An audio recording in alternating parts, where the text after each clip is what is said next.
It's time to get your mind right with the Mind on Greatness podcast crew. Welcome to the Mind on Greatness podcast show. Welcome, welcome. I keep telling y'all, y'all already know it is the big boss hog. Boss dog can't poke through the door. We got here Soldier, Brody, B, Coach B. That's what I call him. Shout out to all our soldiers out here, man. Thank y'all for y'all service. Shout out to Mike. He gonna jump in. You know what I mean? If he don't, hey, we love you, brother. You know what I mean? We're gonna keep this thing rolling. This the Mind on Greatness podcast. We here to talk anything, right? Anything, right? It don't matter. We ain't running from no conversations, right? And y'all stay tuned because 2024, y'all gonna start seeing that. But today we're gonna talk a little bit of Week 17 NFL football. We got some interesting matchups to talk about. This season is getting down to the wire. You know, it's teams currently in the playoffs right now that may not be in the playoffs within the next week or two. You know what I mean? So, B, I want to talk about the first game, right? Let's get this out the way. Bengals versus Chiefs. Talk to me. What you got? But show what it is, my people, my people with their mind on greatness. You know what it is when you see these faces here. Hopefully, Mike hop in with us. He already mentioned that, but let's get to it. You know what I'm saying? Bengals versus Chiefs. All right, I'm gonna hop on the Chiefs real quick, like something real quick, like the Chiefs. I ain't even gonna call them the Chiefs right now. The Patty Mahomes. Hey, bro, all this downfalling and downplaying your receivers and getting hyped with Coach Andy Reid on the sideline. Remember, they paid you to be great, not Coach Andy Reid. You know what I'm saying? He done done everything he can for you your entire career. He the one that took a chance on you, you know, when you was coming out of Texas Tech, you know what I'm saying? Red Raider, you know what I'm saying? He believed in you. So at this point in time, now it's your turn to make him look good. You know what I'm saying? You got to make your head coach look good.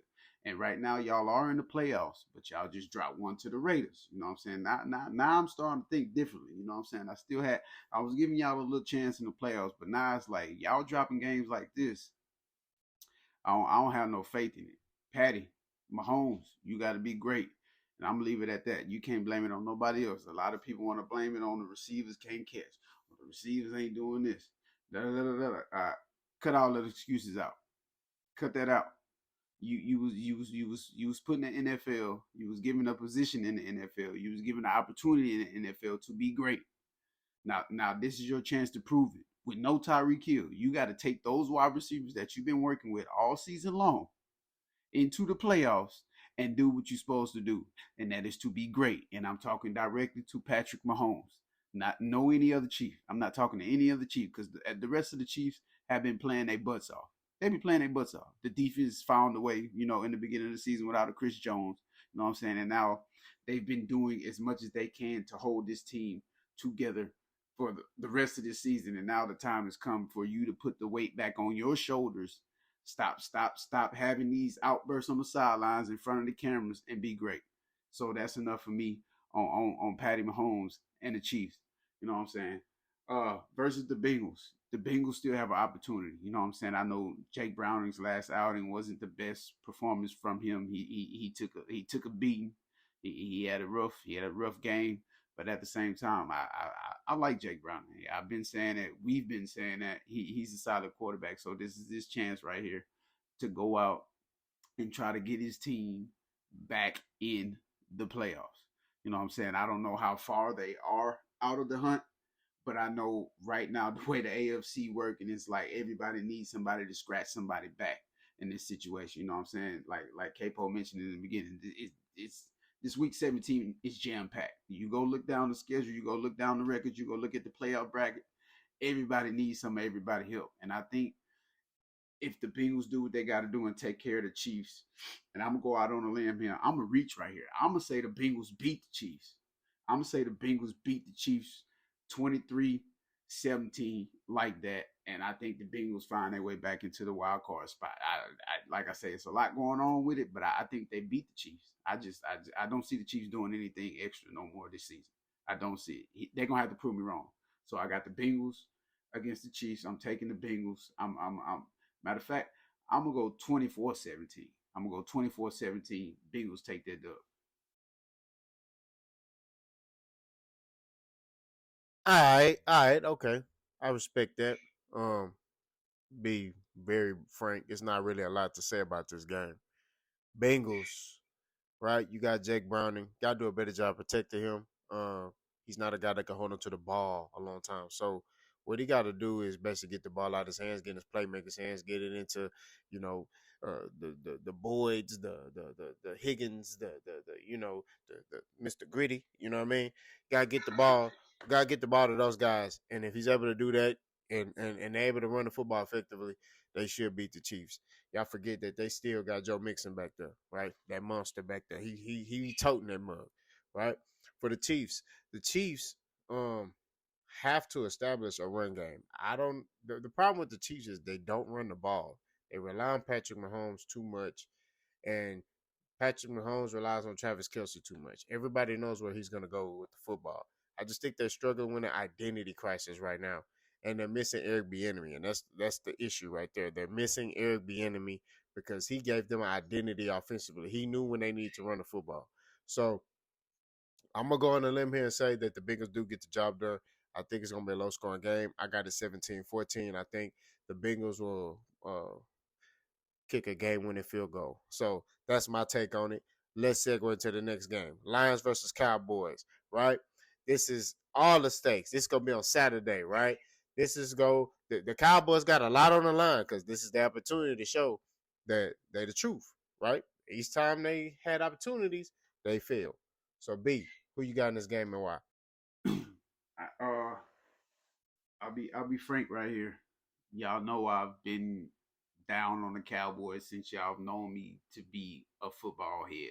I'm not I have not ever rolled with the Cowboys, but I think you know the way their season has been going, they've been on an up and down roller coaster, up and down roller coaster, up and down roller coaster. They like them, they don't like them. We like them, we don't like them. That's their fan base right there. But I'll be honest, I still don't think the Cowboys gonna get these lines. I'm taking the Detroit Lions. The Cowboys, they just too inconsistent. I don't care if you're talking about Dak. I don't care if you're talking about CeeDee Lamb. I don't care if you're talking about Ferguson at tight end. I don't care about Cooks. I don't care about Gallup, Pollard. None of that. I don't see this Cowboys team being elite enough to go into the playoffs and do what they have to do. Number one reason why is because they mental ain't there. My boy Capo talk about the mental state all the time. The Cowboys got their ears, they eyes, they mental somewhere else. They not focused on the task at hand. They've been the America's team. They've been going to the Super Bowl for the last 10 plus years. I just don't see them doing it. I don't see them beating the Lions right here. And I'm gonna take the Lions. I ain't gonna say it's a blowout, but I'm gonna take the Lions at least. I'm gonna say this: if the Lions can get to 28 before the Cowboys can get to 17, the Lions will take this victory easy. You know what I'm saying? I see the Lions struggling a little bit because the Cowboys do still have a potent defense, but at the same time, the keys to victory for the Detroit Lions will be to get that boy Jameer Gibbs in motion, to get him going. Jared Goff gonna have to be the best Jared Goff we have seen this season, and he gonna have to implement all them receivers. I'm talking about Raymond. I'm talking about Amon Ross St. Brown. He gonna have to have everybody working.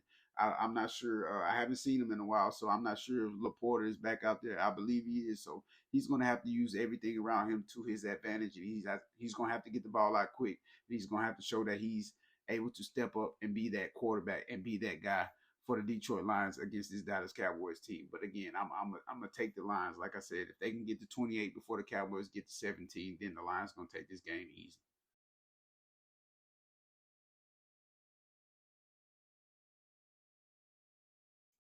Technical difficulties there. So keys to victory: Lions run the football. It's that simple, right? Dallas Cowboys defense against the run, 13th. Okay, I understand they got a dominant secondary, but the way you break them down and punk them, as the Dolphins showed at the end of that game, is to run the football. You hit them with lightning, you hit them with thunder, right? You hit them with Gibbs, you hit them with Montgomery, and you do that over and over and over until they fold. Micah Parsons, run at him, right? The way you take away a threat is to run at him. Now, Dallas is going to try to move him around, which they should, right? Wherever he is, run to his side. Audible. If he on the right side, kill, kill, kill. Run it to the side he on. That's what y'all need to do. Jared Goff don't need to throw the ball that much this game. I say let Jared Goff throw the ball maybe 20 to 25 times. It should be runs.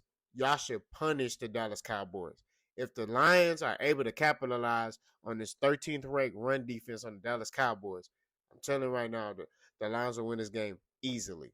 I think they'll put 30 on them. I'll say 34-14. I just they have to run the football. And me knowing Dan Campbell, he has a philosophy that I have.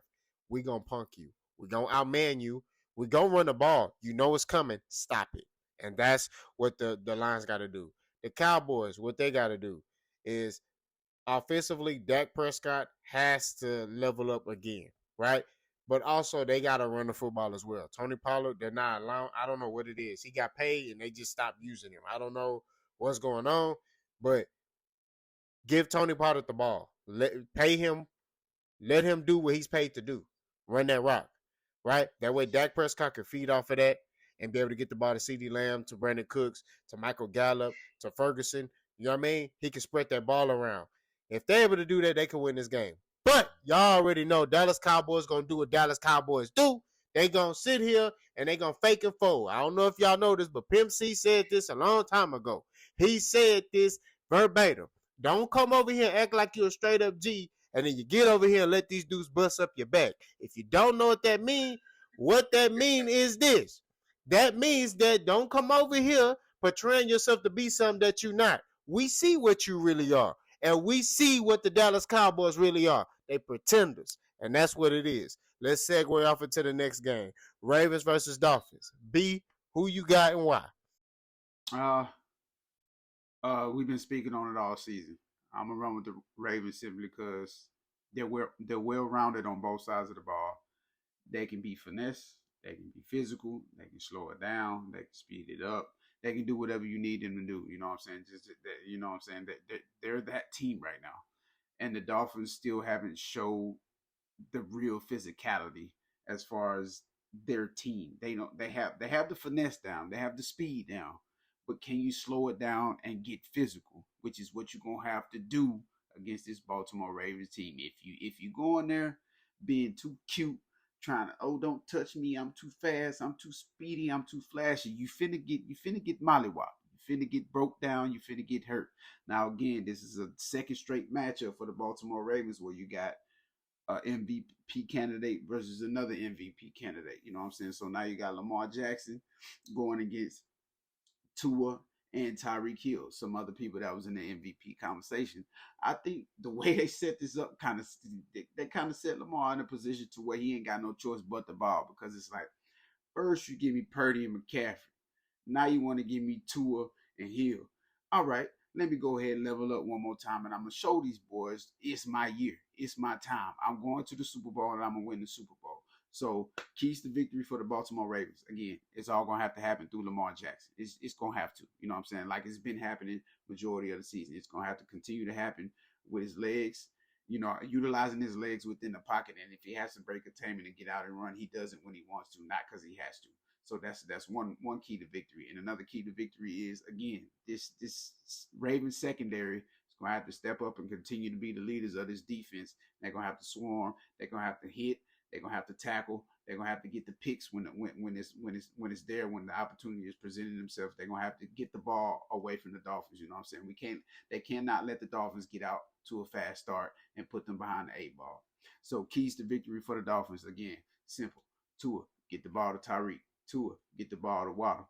Tua, get the ball out of your hands. You know what I'm saying? And try most. The Dolphins, you're gonna have to try to run the ball. You're gonna like I said, the key is to keep Lamar Action Jackson on the sideline. If you do not have a running game to keep him on the sideline, then it's gonna get long, it's gonna get painful, it's gonna get tiresome. Your mental gonna be hurt, your feelings gonna be hurt, and you're gonna be looking sad when you get ready to roll into the playoffs, especially knowing they're gonna be in the playoffs, and this could be one of the teams you have to face to get to the big dance. So again, right here, I'm gonna roll with the Baltimore Ravens because again, like K Pope mentioned a while ago, every time we pick against these Baltimore Ravens, they seem to show us up and do us wrong. So I'm gonna go with Baltimore right here, and I'm gonna say they win this game 24-20. Baltimore Ravens, Lamar Jackson, MVP. He should take it. He should take it for the season.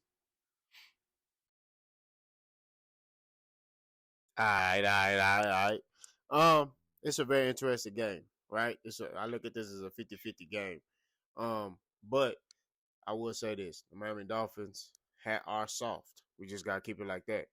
And Baltimore um runs the ball very effectively. And did you know that the Miami Dolphins run defense, is ranked 14th, right behind the Dallas Cowboys. So therefore, if I'm a Baltimore Raven, I don't know, run the football. Get a ball to Gus Edwards. I don't know, give it to Melvin Gordon, let Lamar Jackson eat. You know what I mean? Just run the ball. And then, and when you run the ball, them safeties and corners gonna come up, and then that's when Zay Flowers is open. That's when Odell is open. That's when Nelson Aguilar is open. That's when Likely is open, right? Because you didn't ran the ball. You didn't broke their wheel. And that's what they're going to have to do. Don't forget, Miami still got those dogs at corner, right? They got Xavier Howard and they got Jalen Ramsey, right? Two guys you can't sleep on, but they can be broken. Run the football, Baltimore. I think they'll be able to do that. I say Baltimore puts 35 on the Dolphins. I say 35-14. I just think that the Dolphins won't be able to do what they normally do. You know what I mean? That finesse game. I think Baltimore steps to the plate. I think that defense steps to the plate. And I think they hold Mostert in check. And I think they take away Tyreek Hill. I think they take away Tyreek Hill and they force Tua to hold on to the ball too long. We all know if Tua holds on to that ball for more than 5 seconds, it's going to be either incompletion or an interception. But I'm telling you, he like Oprah. You get an interception. You get an interception. You. I'm telling you. So, we're going to segue out to the next game, right? This is an honorable mention. Hometown crowd, baby. Texas versus Titans.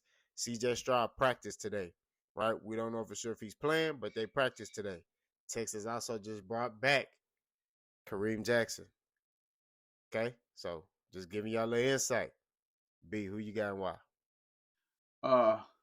If we can get CJ Stroud back on the field, I believe the Texans will take this game in a little bit more, fashionable reason, than the last outing against the Titans. It was a struggle to the finish, but they got it done. They had backup Case Keenum in there against the Titans. Remember, he hasn't played professional football since 2021. And then let's move a little bit forward from that game. You take a step forward with the last game. We've seen the Texans out. We've seen Davis Mills and we've seen Case Keenum. So right now, I think the Texans are having a case of the mishap right now. A big case of mishap. And then I think if they get CJ Stroud back in this game, I think the tables turn drastically. A lot of stuff starts opening up. The playbook is fully available. Devin Singletary, he comes back to life, which he should have been well and alive in the last game, but I'm not going to harp on that because we already touched on that. But anyways, you know what I'm saying?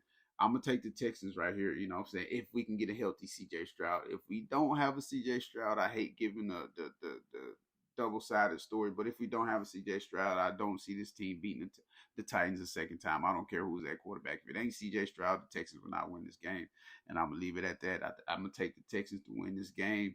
If CJ Stroud is playing, I'll take the Texans to win this game 23-10, and if he don't play, I'm going to give you the other opposite scenario. I think the Titans will win this game 17-13, and I'm going to leave it at that.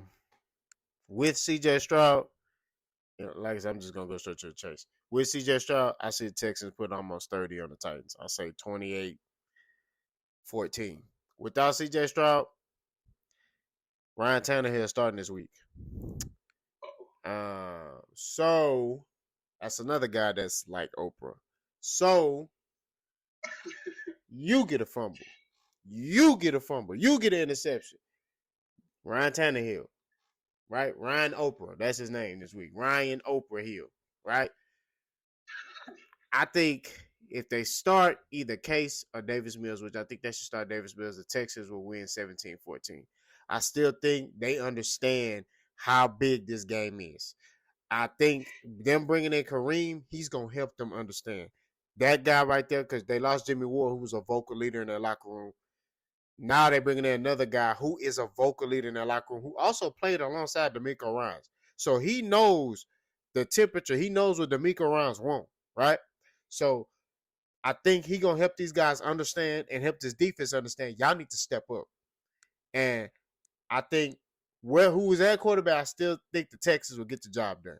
So I got them winning without without CJ Stroud, 17-14. With CJ Stroud, I see them winning 28-14. I just think that, like you said, with CJ Stroud, the playbook opens up. But B, pass it back to you. Let's get to these quick takes, quick picks. All right, for sure. You know what I'm saying? As we started going down the list and trying to figure out, what games we could implement and talk about on this episode, we started to take note of how the playoff picture is set up right now, and the way the playoff picture is set up, it's a lot of stuff. It's a lot of things that could happen here in week 17. So we just wanted to go back to the old formatting. We want to pick the rest of the games slated for week 17. So you know what I'm saying? All these games are mine for the watch. However you want to put it, however you want to look at it. I don't care if you're just a favorite of some of the players. I don't care if you're an actual fan. I don't care if you're just a casual football watcher. Week 17 this season actually means something to more than half of the teams that's in the playoffs right now. So let's go ahead and get into it. So the first game up down the chute, we're gonna take the 7-8 Raiders to travel over to Indianapolis to take on the 8-7 Indianapolis Colts. Who you got right here, Capo?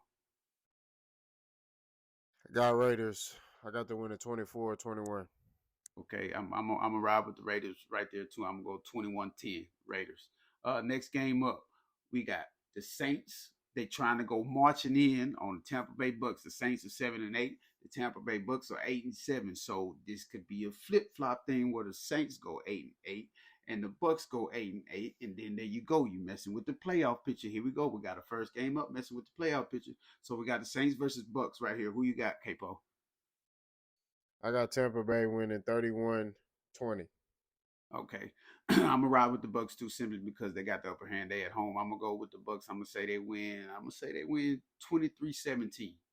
Yeah, I'm gonna stick right there. 23-17 Tampa Bay Buccaneers. Next game. Here we go. Another one. In a division matchup. A lot riding on this one. This one could be for the marbles. They could get that solidified spot and not have to worry about nothing else this season. You got the 7-8 Green Bay Packers traveling to Minnesota to take on the 7-8 Minnesota Vikings. I ain't gonna lie, I go first on this one.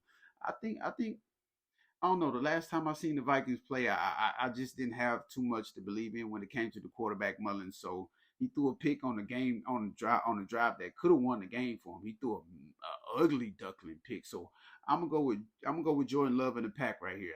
I think they get it done. They've been playing solid football lately, so I'm gonna go with the Packers right here. I'm gonna say the Packers win it 28 28-17. Green Bay Packers. Who you got, Capo? I got Packers 13-10. Ooh, low scoring. I like it. I like it. I like it. All right, next game. I really didn't know how to take this game at first, but at the same time, I mean, the way the Eagles been playing football, it's kind of like everybody and anybody has a chance against them. But you got the 3-12 Arizona Cardinals versus the 11-4 Philadelphia Eagles. I go first on this one too. I got the Philadelphia Eagles winning this one, but not by a wide margin because they haven't really all season really won by any wide margin. So I think they stick to the same tail of the tape they've been going with. So I'm gonna go with the Philadelphia Eagles right here. I'm gonna say they win this game 21-13. I think the Eagles will win 17-10. I just think they mentally drained.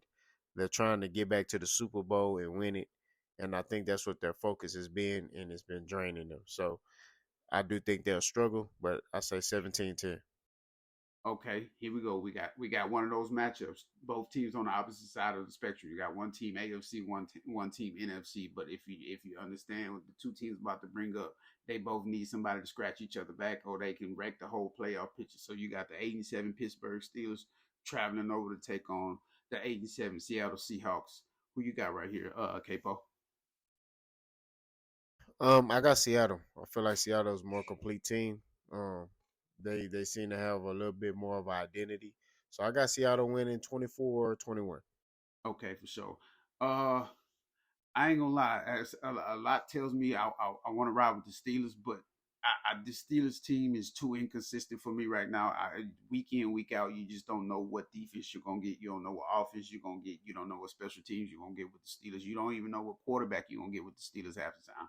Could be Rudolph, could be Trubisky.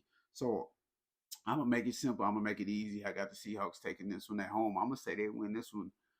I don't see them putting up too much points. So I'm gonna say they win this one 24-17. Seattle. All right, next game down the shoot. It could be tough for them, but we got the 4-11 New England Patriots taking on the 9-6 Buffalo Bills. They in Buffalo, you know, right now. I'm gonna go with this one first. Josh Allen has been playing great football. Joe Brady has been doing great play calling management. James Cook has been doing the absolute most, the absolute best he can possibly do for this team. They still get Stephon Diggs involved. Gabe Davis, he has a splash uh, here every now and then. So I think New England doesn't have enough. I don't think Bill Belichick has it figured out. He will have the defense playing good. He will have them playing all right, but I don't think he hasn't playing well enough to stop the Buffalo Bills and this terror that they're on right now. So I'm gonna take the Buffalo Bills to win this game 28-10. 28-10. Man, that's nah, man. They finna put 40 on them. 48-7. I got Buffalo rolling over them boys. They gonna have the backup scene in the fourth quarter at the start of the fourth quarter. 48-7. That's what I got. Okay, for sure, for sure, for sure. All right, next game. At this point, I would consider this matchup, a toilet bowl matchup, being the two stipulations that both teams are headed in. We talking about the 2-13 Carolina Panthers versus the Jacksonville Jaguars at 8-7. I'll take this one first again. Jacksonville really doesn't have an identity right now. They're hurting. They're missing Christian Kirk. ETN is inconsistent. Trevor Lawrence has been trying to be a superhero. He's been trying to be an Avenger for the last 5-6 weeks of the season. He's been hurt. He's been broken. He's been trying to do everything to keep this team alive. But I don't know, for some reason I'm gonna reach right here. I'm gonna reach right here. I think the Panthers finally get their third win of the season. I'm gonna go with the Panthers to beat the Jacksonville Jaguars. I'm gonna say the Panthers beat them. I'm gonna say the Panthers beat them 23-20. I'm gonna ride with the Carolina Panthers right here. Man, hold up. Uh, I'm gonna have to second that, man. Not gonna lie to you. I mean, I'm looking at Jacksonville. They got too much going on, man. They too much going on. So I got Carolina winning 17-10. Okay. Next game up. I really don't have too much to say about this game because it's the 11-4 San Francisco 49ers taking on the 4-11 Washington Commanders. The Commanders have been trying to find a rhythm all season. You know what I'm saying? Bieniemy is missing that one piece on that offense, and I feel like if he get that piece, he can make this offense go with the Commanders. But at the same time, I don't think they have enough on either side of the ball to stop what's coming from them. The 49ers are itching to beat the brakes off somebody. So I got the 49ers winning this one big. I got them winning this one 40 to whatever the Commanders put up. I don't think the Commanders put up more than 17 points in this game. The 49ers are hurting. They itching to get back out there and make somebody pay for what they had to deal with earlier this week. Um, it's a trap game for the 49ers. That's how I look at it. If they don't come ready to play, the Commanders can't beat them. So I think it's a closer game, but I think it's going to be close early, but the 49ers will pull away late. I say 35-20. Okay, I like that. Ooh, I didn't know how to go about this game. I ain't gonna lie to you. You got the 7-8 Atlanta Falcons traveling over to Soldier Field to take on the 6-9 Chicago Bears.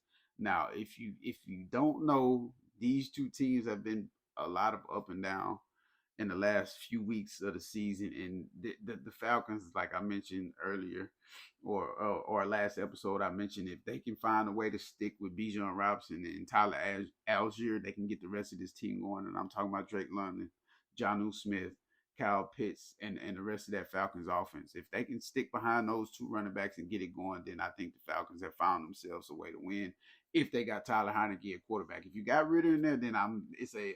But hopefully Tyler Heineke is in there for the Falcons. And with the Bears, Justin Fields he's been finding a way to make some magic happen for the Chicago Bears. But at the same time, this one tough. I don't know why this one tough to pick for me because I like how Justin Fields been operating, and I hope the Falcons can get behind those two running backs. But I ain't gonna lie. I think the Falcons win this one. I think the Falcons win this one. I think Bijan Robinson and Tyler Algier end up being too much for the Bears defense to handle, and they win this one in the shootout. I'm gonna say they win it 28-23. Well, for starters, are they gonna use Bijan Robinson and Ellinger? Because that's the question, right? If they're gonna use them, I got the Falcons winning easy 35-20. I think they're too much for the Chicago Bears. If they don't use them effectively, I got the Chicago Bears winning 21-14. So it all depends on how they're being utilized. It could go either way. You know what I mean? But overall, my heart is and mine is going with the Falcons. I feel like they just the better team. They more they got a little bit more going on than the Chicago Bears. Right, right, right. All right, okay. Let's go. We got the 8-7 Rams going to New York to take on the 5-10 New York Football Giants. Now, this game right here is a little bit finicky in my opinion because I again with the Giants they were playing decent football for a little bit and all of a sudden they just kind of hit a wall and kind of slowed down and they haven't been able to get back on track. So I'm gonna easily ride with the Rams right here and I'm gonna say the Rams take this one. The Rams take this one 24-12. How the Giants get 12, I don't know. All field goals, maybe I don't know, but I think the Rams take this one 24-12. It's another trap game, another one. The Giants, man, they could possibly win this game. You know what I mean? They could, you know. But I feel like it's gonna be too much to overcome. This is a good Rams team, good, decent Rams defense. So I got the Rams winning this one, 20-17. Okay. And last but not least, the last game slated for us, but it's the first game of the week on Thursday Night Football. We got the 6-9 New York Jets versus the Joe Cool Flacco led Cleveland Browns at 10-5, and the Jets got to travel over to Cleveland to take on this team. And I ain't gonna lie, I consider this one a trap game because I think this is the first time we'll see Joe Flacco actually struggle against the defense. But I still think they find a way to get behind Joe Cool and they keep it cool as a fan, and he go ahead and knock off the Jets and he get this win. I say he get this win 28-20. He'll get this win 28-20. I don't know how the Jets scored 8 points in this game, but I think the Jets will finally find a way to get in the end zone a couple times and put up a couple field goals. But the Browns still find a way to make it to 11-5 and ride off into that playoff sunset. I don't think nobody scored touchdowns in this game. This is gonna be a defensive game. Um, they're gonna the way to beat the Browns is to limit the big chunk plays, right, and stop the run, right. So I think the Browns are gonna get in the red zone. I think the Jets are gonna get in the red zone. But I just think the Browns are gonna get in the red zone more, right. This is gonna be one of the field goal games, right. So I got the Browns winning 12-9. Oh, I like that. I like that. Low scoring, all defense. Them type of games coming because it is about to be that playoff time. So you might as well get your defensive mindset right. You know what I'm saying? Because he on Mountain Greatness, you see, we thinking on both sides of the spectrum, offense and defense. But before I get this close out, Capo, anything you want to add to this episode right here? Anything for the people? All right, for sure, for sure, for sure. So y'all know what it is, people. Y'all know the slogan. You know, continue to subscribe, like, comment, share, follow, hate. You know what I'm saying? Bring that corrective criticism, bring that positive energy. 2024 is upon us, and we're gonna call it the continuation. You feel me? We looking to do some big things. We're gonna have some features on here. We're gonna have some guest people. We're gonna talk about all new stuff, especially after football season gone, because we're gonna have to find something to dabble in a little bit. We still got boxing though, we still gonna chop it up about the boxing. You feel me? But anyways, we have nothing else left for y'all. That's my main man right there. Boss Hog, Boss Dog, K-Poke through the door. I'm Brody on the hustle, you know what I'm saying? I was born in the tussle, so I'm gonna get it and give it to y'all. The muscle, you know what I'm saying? Thank you for tuning in to the Mind on Greatness podcast, and we out of here.